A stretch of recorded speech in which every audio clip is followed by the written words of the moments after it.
وأن هذا صراطي مستقيما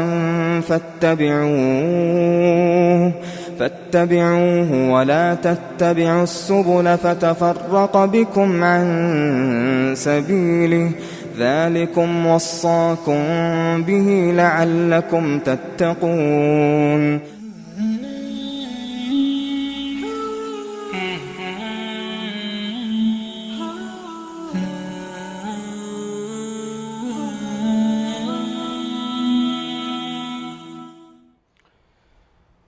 بسم الله و الصلاة و السلام علی رسول الله و علی آله و صحبه و من والاه، اما بعد. السلام علیکم و رحمت الله و برکاته.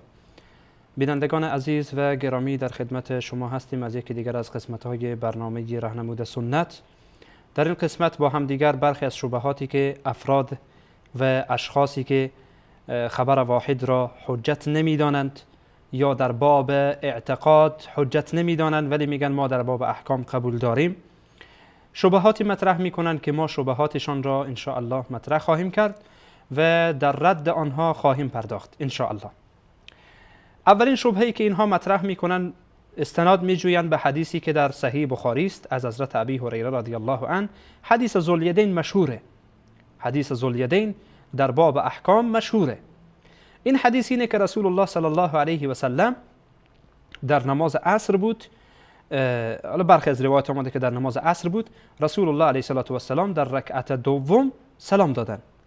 در رکعت دوم سلام دادند و با عجله برخواستند که برم طرف خانه. بعد ذوالیدین برخواست گفت که یا رسول الله، آیا نماز کوتاه شده یا شما فراموش کردین؟ بیادبی نکرد، گفت یا رسول الله نماز کوتاه شده یا شما فراموش کردین. فکر کرد که برای پیامبر وحی شده و دستور داده شده که از این به بعد نماز 2 رکعت بخوانید. به این واسطه گفت که اقصرت الصلاه، آیا نماز کوتاه شده؟ آیا نماز نصف شده؟ ام نسید یا رسول الله، یا شما فراموش کردید؟ فقال رسول الله صلی الله علیه و سلم، قصهش طویله. پیامبر علیه الصلاه و السلام گفتن نه، من نه فراموش کردم و نه هم البته در روایت دیگه آمده نه فراموش کردم و نه نماز کوتاه شده. گفت نه یا رسول الله، شما فراموش کردین، 2 رکعت خواندین. رسول الله علیه الصلاه و السلام رو به مردم کردن، گفتن اصدق ذوالیدین، آیا ذوالیدین راست میگه؟ صحابه گفتن نعم یا رسول الله، بله درسته، شما 2 رکعت نماز خواندین. پیامبر علیه الصلاه و السلام برخواستند و بعد 2 رکعت دیگه خواندند و بعد سلام دادن و بعد تکبیر گفتند و سجده کردند، سجده برای سهو کردند. به هر صورت این بحث ما نیست، بحث فقهی است. آنچه که اینها استناد میکنن میگن پیامبر علیه الصلاه و السلام به خبر واحد احتجاج نکردند، قول ذوالیدین را قبول نکردند، رد کردند، تا ای که جمعی از صحابه آمدن او را تایید کردند، گفتند بله درسته، ذوالیدین راست میگه. به این دلیل استناد میجویند که خبر واحد قابل احتجاج نیست. خبر واحد را نباید به او حجت جست و به او دلیل جست. شما ببینید بینندگان عزیز و گرامی، این دلیل یا این شبهه بگین، این شبهه حقیقتا بی دلیله. به خاطر اینکه اولا رسول الله صلی الله علیه و سلم اخبار آحاد را قبول کردند. رسول الله علیه و السلام در قصه اعرابی که میایه به رسول الله صلی الله علیه و سلم شهادت دیدن رؤیت هلال را میده، پیامبر علیه و السلام قبول میکنن. رسول الله علیه و السلام افراد را فرد فرد به کشورها میفرستند. قصه معاذ مشهوره. رسول الله علیه و السلام معاذ را فرستادن به یمن. رسول الله صلی الله علیه و سلم افراد دیگری را و سفرای دیگری را فرستادن، 1 نفر بودند. 1 نفر بودن و اون مردم هم احتجاج نکردن که ما ای معاذ تو را قبول نداریم، باید 4 نفر با تو بیای یا 2 نفر با تو بیای یا 3 نفر با تو بیای که ما حرف تو قبول بکنیم. این حرف را نگفتن. رسول الله علیه السلام معاذ فرستادن، گفتن وقتی رفتی در اونجا به سوی شهادت لا اله الا الله محمد رسول الله مردم فرا بخوان. بعد دیدی که اونا قبول کردن، به سوی نماز و به سوی زکات و به همین ترتیب رسول الله علیه السلام برای او ترتیب منظمی در دعوتش میدهند. سفرای رسول الله صلی الله علیه و سلم به جاهای مختلف میفرستند برای دعوت به سوی اسلام. رسول الله علیه السلام مصعب ابن عمیر تک و تنها از مکه روان میکنن به مدینه، مردم را به سوی اسلام دعوت میکنه. و اینها همه واحد بودن، اینها همه یکی بودن، همه اینها یکی بودن. اگرچه ما گفتیم خبر واحد تنها به این معنا نیست که یک نفر باشه. حالا فهم غلط اونهاست، فهم غلط اونهاست. اگرچه خودشان میدونن که خبر واحد یعنی مشهور، یعنی عزیز، یعنی غریب. 3 نفر بیشتر، 2 نفر و 1 نفر. و به هر صورت این حقیقتا اولا که رسول الله صلی الله علیه و سلم سفرای خاصی داشتن، رسول الله علیه و سلم افراد زیاد روان کردن یکی یکی، و این حقیقتا دلالت بر این میکنه که پیامبر علیه و سلم خبر واحد را میپذیرفتن، قبول میکردن. اما چرا در قصه ذوالیدین رسول الله علیه و سلم رد کردن؟ حرف اینجاست که چنانچه علما در این مورد میفرمایند به خاطر این بود که رسول الله صلی الله علیه و سلم ذوالیدین آمده حرفی میزنه که در مورد خود پیامبره. به عنوان مثال اگر کسی بیای برای ما بگه که تو 2 رکعت نماز خواندی، در حالی که من به خودم مطمئنم که 4 رکعت خواندم. مثلا من وقتی رسول الله علیه و سلم سلام میدن به 2 رکعت نماز، مطمئنم که 4 رکعت خواندن. اما وقتی یک نفر میاد در مورد فعل خود پیامبر حرف میزنه، اینجا بحث از این است که رسول الله علیه و سلم به این واسطه از مردم پرسیدن، نه ای که ذوالدین را رد بکنند، به این واسطه که پیامبر علیه و سلم این فعل است که مربوط به خودشان میشه. کسی آمده برای پیامبر میگه پیامبر تو این کار را انجام دادی، در حالی که پیامبر مطمئنن که انجام ندادن. مثلا به این واسطه چون این فعل مربوط به خود و شخص رسول الله میشد، رسول الله علیه و سلم برای تثبت و برای تأکید از دیگه صحابه پرسان کردند، چون دیگه صحابه هم در نماز موجود بودن. رسول الله علیه و سلم فکر میکردن 4 رکعت خواندن، به این واسطه سلام داده بودن. پس بنابراین این حقیقتا رد خبر واحد نیست. این رد خبر واحد نیست، اصلا هیچ دلالتی بر این نداره که رسول الله علیه و سلم خبر واحد یا خبر ذوالدین رو رد کرده باشند، چون این موضوع به خودشان مربوط میشد، به شخص خودشان مربوط میشد. بنابراین برای تأکید از دیگران پرسیدن، برای اینکه مطمئن بشن از دیگران پرسیدن. شبهه دومی که اینها مطرح میکنن در مورد ابوبکر صدیق است رضی الله تعالی عنه. یک پیرزنی آمد، مادر بزرگی آمد به نزد ابوبکر صدیق رضی الله عنه، گفت که آیا من از نوه خود میراث میبرم یا نه؟ حضرت ابوبکر صدیق رضی الله عنه در جمع صحابه گفت که هل سمع احد منکم من رسول الله صلی الله علیه و سلم فیها شیئا؟ گفت آیا شما از پیامبر علیه السلام در این مورد چیزی شنیدید؟ مغیره برخاست، مغیره ابن شعبه گفت که شهدت رسول الله صلی الله علیه و سلم یقضی لها بالسدس. گفت من حضور داشتم که رسول الله صلی الله علیه و سلم برای مادر بزرگ مادامی که نوهش فوت بکنه 6-1 برایش قائل شدن، یعنی سدس، یعنی 6-1 گفتن 6-1 بدین برایش از مال شخصی که مرده. حضرت ابوبکر برای مغیره ابن شعبه گفت که هل سمع ذلك معك احد؟ آیا کسی همراه تو این حرف را شنیده؟ محمد ابن مسلمه برخاست گفت که بله، منم این را شنیدم از رسول الله صلی الله علیه و سلم. فاعطاها ابوبکر السدس. ابوبکر صدیق بعد از این که محمد ابن مسلمه و مغیره ابن شعبه، اول مغیره ابن شعبه گفت، بعد ابوبکر صدیق تقاضا کرد که آیا کس دیگه شنیده این حرف را؟ محمد ابن مسلمه برخاست گفت که بله، منم شنیدم از رسول الله صلی الله علیه و سلم این حرف را. و ابوبکر صدیق رضی الله عنه قضاوت کرد، سدس را برای مادر بزرگ داد، یعنی 6-1 از مال نوه‌اش را برایش داد. از این حدیث استناد میکنن که چرا ابوبکر صدیق قول مغیره ابن شعبه را قبول نکرد. بنابراین ردی است بر خبر واحد، نباید خبر واحد پذیرفته بشه. اولا این که حضرت ابوبکر صدیق رضی الله عنه این موضوع را به خاطر تثبت و به خاطر اطمینان و به خاطر اینکه کسی جرأت نکنه به پیامبر علیه السلام دروغ ببنده این حرف را زد. و این شاهد را طلبید. چون ما مواردی داریم که ابوبکر صدیق خبر واحد را قبول کرده. مثلا حدیثی در بخاری هست که حدیث 1387 که حضرت عایشه ام المؤمنین رضی الله عنها میفرماید که دخلت علی ابی بکر رضی الله تعالی عنه، میگه من داخل شدم پیش حضرت ابوبکر پدر خود. فقال، ابوبکر گفت فی من کفنتم النبی صلی الله علیه و سلم، شما در چی اندازه پیامبر علیه الصلاه و السلام را کفن کردید؟ قالت، گفت ام المؤمنین عایشه صدیقه فی ثلاثه اثواب، فی ثلاثه اثواب بید سحولیه لیس فیها قمیص ولا عمامه. این بحث دیگر است که به بحث ما مربوط نمیشه که ام المؤمنین عایشه صدیقه رضی الله عنها میفرماید که رسول الله علیه الصلاه و السلام به سه لباس حقیقتا کفن شدن. و اینجا ابوبکر صدیق قبول میکنه. ادامه روایت میگه که ابوبکر صدیق این قول عایشه ام المؤمنین را قبول میکنه. این هم خبر واحده. این یک. ثانیاً این قول رد بر خود شماست. رد بر خود شماست، چون ما گفتیم که خبر واحد به سه دسته تقسیم میشه و شما هم معتقد به این هستید. خبر واحد به سه دسته تقسیم میشه: خبر مشهور، خبر عزیز، خبر غریب. و در خبر عزیز گفتیم که دو نفر از دو نفر نقل میکنه. اینجا مغیره ابن شعبه و محمد ابن مسلمه دو نفرن. ابوبکر صدیق قبول میکنه، بنابراین خبر واحد را قبول کرده. کجا خبر واحد را رد کرده؟ این دلالت بر این میکنه که شما متاسفانه سبک مغز هستید، این را درک نمیکنید. خودتان هم میدانید که خبر واحد یعنی چی. عزیز خبر واحده. این حدیث حقیقتا عزیزه.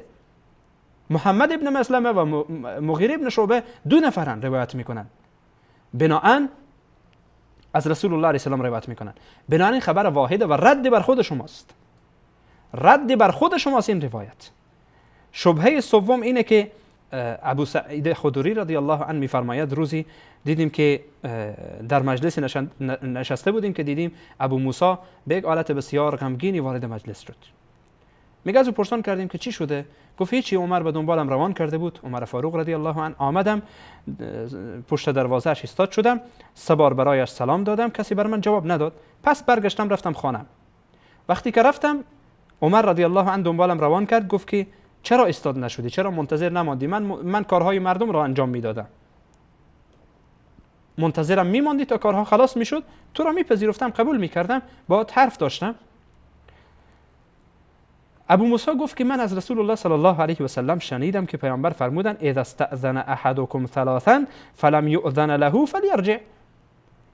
اگر شما رفتین جایی و از کسی در خانه کسی سه بار از او اجازه خواستیم و به شما اجازه نداد، بازگردین برین.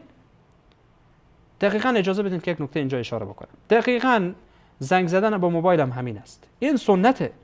ما بیشتر از 3 بار یک نفر را اذیت نکنیم. مثل که در خانهش در میزنیم، دق الباب میکنیم، 1 بار 2 بار 3 بار، بیشتر از 3 بار دیگه دیدیم که اگر دروازه را باز نکرد حتما حالتی نیست که جواب بده. متاسفانه بعضی توجهی به این ندارن. این سنته. یعنی بیشتر از 3 بار نباید نفر را اذیت بکنیم. شاید نمیخواد که جواب شما رو بده، شاید همین لحظه خوبی نیست که جواب بده. این هم موضوع ادبی بود که عزیزان توجه داشته باشند. به هر حال عمر رضی الله عنه برایش گفت که اقم علیه البینه، برایم دلیل بیار که تو میگی من از پیامبر شنیدم، دلیل بیار.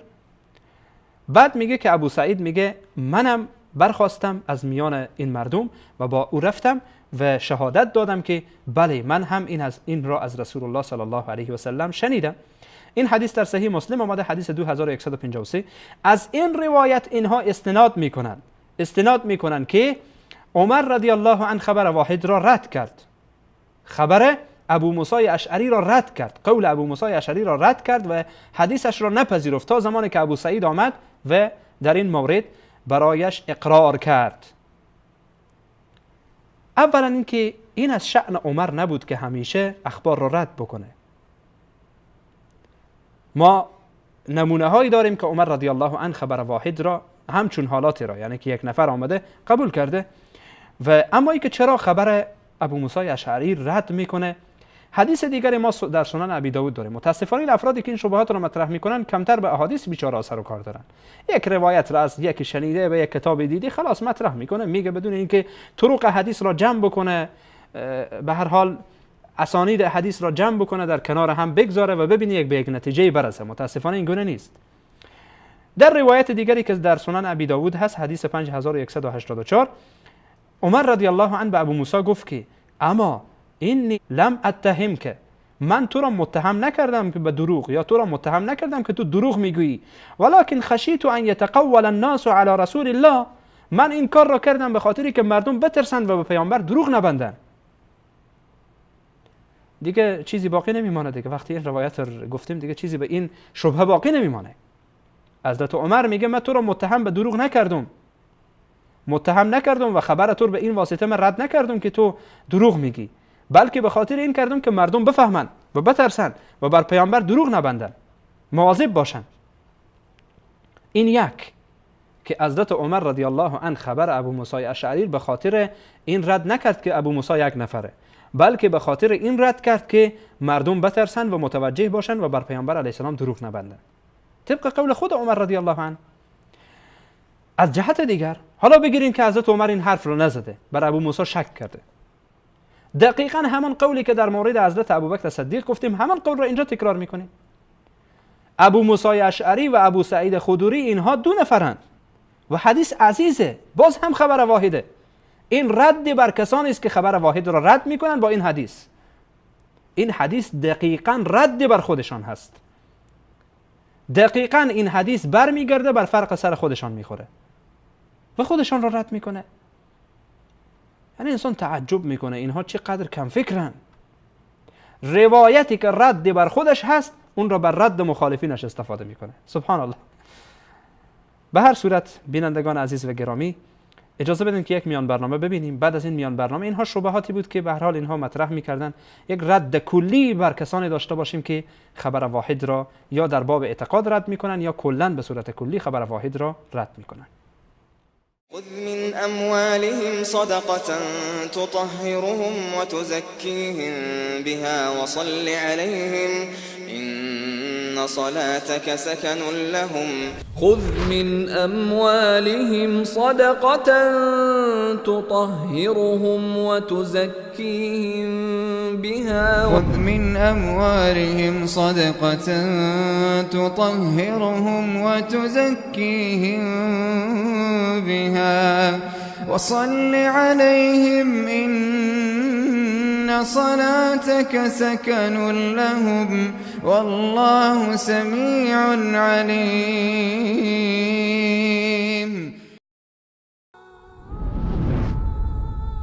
بخشی از اموالشان را به عنوان زکات بگیر تا بدین وسیله آنان را پاک و تزکیه نمایی و برایشان دعا کن. به راستی دعایت مایه آرامش آنهاست و الله شنوای داناست.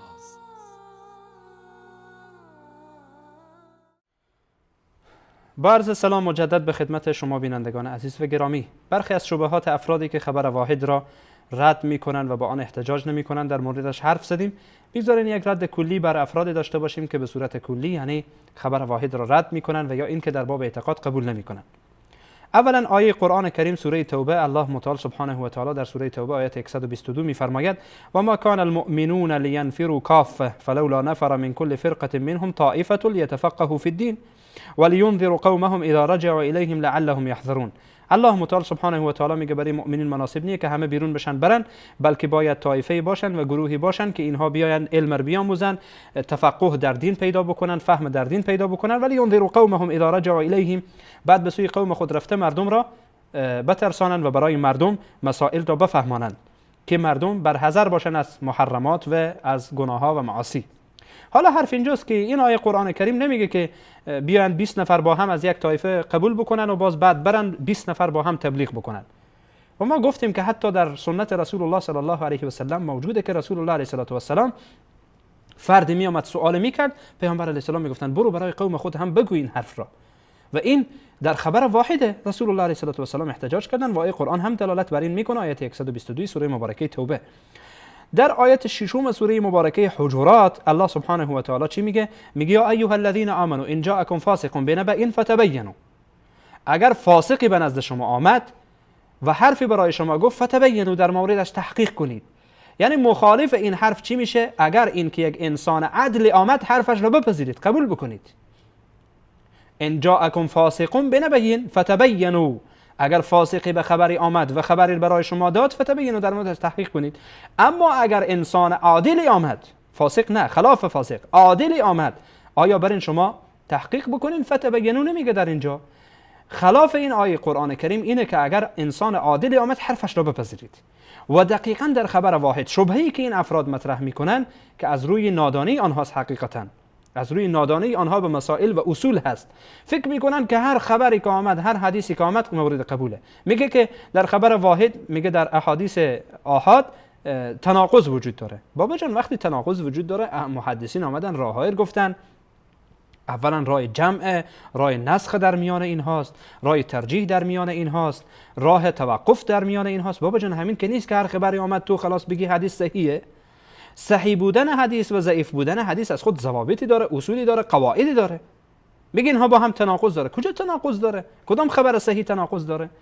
بعضی از علما چالش میدن، میگن که از علمای ائمه را میگم، منظورم از علمای معاصر نیستن، ائمه چالش دادن و چالش میدن که شما یک دو روایت صحیح پیدا بکنید با هم تناقض داشته باشه و احتمال جمع در میان آنها نباشه. چی حرفیه که شما میزنید؟ به هر حال ان جاءکم فاسق بنبأ فتبینوا، ولی خلافش چی میشه؟ اگر اینکه انسان آمد، انسان عادلی آمد، خبرش رو بپذیرید.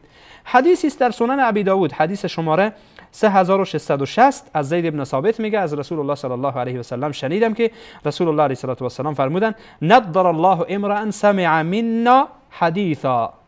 خداوند متعال سبحانه و تعالی خوشنود بسازد، الله متعال روحش را سفید بدارد، او را همیشه شاد داشته باشد، فردی که سمع منا حدیثا، حدیثی را از ما میشنود، فحفظه حتی یبلغه، او را حفظ میکند تا اینکه برای دیگران آن را میرساند. حالا رسول الله علیه و سلم گفتن امرأ، یک نفر حدیثی را از ما میشنوه و بعد اون را حفظ میکنه و تا اینکه به دیگران میرسانه. این دلالت صریحی بر این دارد که خبر واحد مورد قبول هست و مورد استناد رسول الله صلی الله علیه و سلم هست، مورد تایید پیامبر علیه و سلام هست. این سنت قولی پیامبر و سنت فعلی پیامبر را سفرای پیامبر هستند. بنابراین فردی میایه میگه که خبر واحد مورد استناد نیست، این حدیث پیامبر رو چی بکنید؟ رسول الله علیه و سلام میگن یک نفر میایه از ما حدیثی را میشنوه، او را حفظ میکنه، به دیگران میرسه، پیامبر به او دعای خیر میکنن. اما افراد دیگری که باز میان در میان خبر واحد، در میان احکام و اعتقاد فرق میگذارن، همین سوال از اونها سوال بسیار مهمه که چی فرقی در میان احکام و در میان عقاید هست. چی میگن؟ میگن عقاید نباید مبتنی بر ظن باشه، بر گمان باشه. میگن خبر واحد افاده ظن نمیکنه. اولا این مورد اتفاق علما نیست. اولین افرادی که این حرف را زدن جهمی ها و معتزلی ها بودن، رافضی ها بودن. ثانیاً مادامی که خبر واحد رجالش صحیح باشه، یعنی صحیح باشه بالقطع و بالیقین، افاده علم میکنه، افاده یقین را میکنه. این قول جمهور علماست، قول جمهور محدثین است.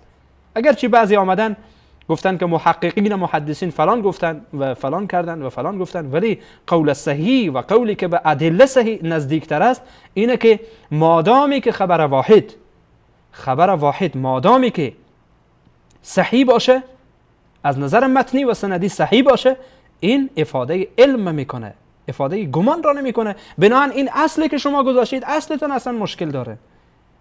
میگه لا ان الظن، استناد میکنن به بعضی از آیات قرآن کریم که الله متعال ظن رد میکنه، گمان رد میکنه. اولا اونجا حتی کسایی که مثلا به ظن بودن میگن که خبر واحد افاده ظن نمیکنه، حتی همینها میگن که گمان غالبه. به هر صورت حالا ما گفتیم این قول رده. اولا این اصل شما حقیقتا که شما گذاشتید مبتنی بر یک اصل خوب نیست. اصل شما مشکل داره، اصول شما مشکل داره. ثانیاً عجیب اینه که اینها متناقضند. روایاتی هست که در اونها اعتقاد ثابت میکنه و در ضمن حکمی هم در او هست. مثلا رسول الله علیه و سلم در حالت نماز حدیثی که ام المؤمنین عایشه صدیقه رضی الله عنها روایت میکنه، میگه رسول الله علیه و سلم دعا میکردن اللهم انی اعوذ بک اللهم اینی اعوذ بک من فتنة المسیح الدجال مثلا. خب مسیح دجال به خبر واحد ثابت شده. این حدیث رسول الله علیه الصلوة و السلام، این دعا پیامبر علیه الصلوة و السلام در نماز میخواندن و شما این را رد نمیکنید، میگید در باب احکامه. خب این که در باب احکامه حکم اعتقادی ثابت میکنه، این را چیکار میکنید؟ چرا متناقض هستید؟ چرا تناقض میکنید؟ از یک جهت یک حدیث را قبول میکنید ولی از جهت دیگر میبینید همین حدیث مبتنی بر یک اصل اعتقادیه. بنابراین بینندگان عزیز و گرامی، از هر جهت که برین اینها متاسفانه در گمراهی هستند. عقیده اهل سنت و جماعت این است که خبر واحد مادامی که صحیح باشه، سندی و متنی صحیح باشه، مورد احتجاج و به او حجت جسته میشه در اعتقاد و در اعمال و هیچ فرقی در بین اعتقاد و اعمال نیست. این کلام اخیری و دلایل را هم در این مورد به خدمت شما بینندگان عزیز و گرامی عرض کردم و برخی از شبهاتی که این افراد مطرح میکنن به آنها هم جوابهای ارائه شد. بینندگان عزیز و گرامی، از خدمت شما رخصت میشین در این قسمت تا قسمت دیگر که از موضوع جدید در خدمت شما خواهیم بود. همه شما را به الله پاک بی همتا میسپارم. الله سبحانه و تعالی یار و مددگار همه من و شما باشد و السلام علیکم و رحمت الله و برکاته.